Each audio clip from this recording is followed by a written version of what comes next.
Une soirée. Il fallut pourtant paraître à Verrières. En sortant du presbytère, un heureux hasard fit que Julien rencontra M. Valenod, auquel il se hâta de raconter l'augmentation de ses appointements. De retour à Vergy, Julien ne descendit au jardin que lorsqu'il fut nuit close. En entrant ce soir-là au jardin, Julien était disposé à s'occuper des idées des jolies cousines. Elle l'attendait avec impatience. Il prit sa place ordinaire à côté de Madame de Rênal. L'obscurité devint bientôt profonde.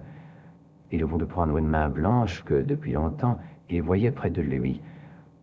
On hésita un peu, mais on finit par la lui retirer d'une façon qui marquait de l'humeur.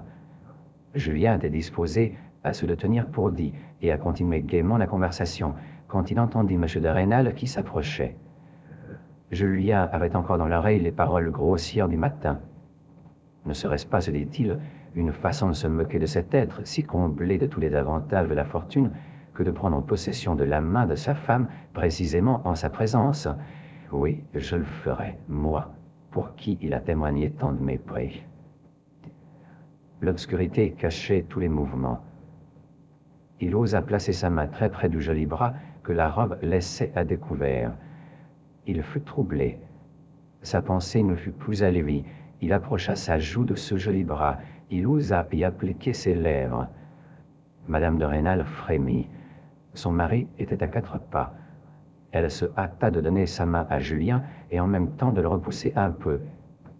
Comme M. de Rênal continuait ses injures contre les gens de rien et les jacobins qui s'enrichissent, Julien couvrait la main qu'on lui avait laissée de baisers passionnés, ou du moins qui semblaient tels à Madame de Rênal. Quoi? J'aimerais, se disait-elle, j'aurais de l'amour. Moi, femme mariée, je serais amoureuse.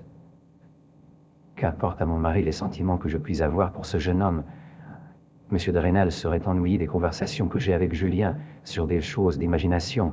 Lui, il pense à ses affaires. Je ne lui enlève rien pour le donner à Julien. Les baisers remplis de passion, et tels que jamais elle n'en avait reçu de pareils, lui firent tout à coup oublier que peut-être il aimait une autre femme.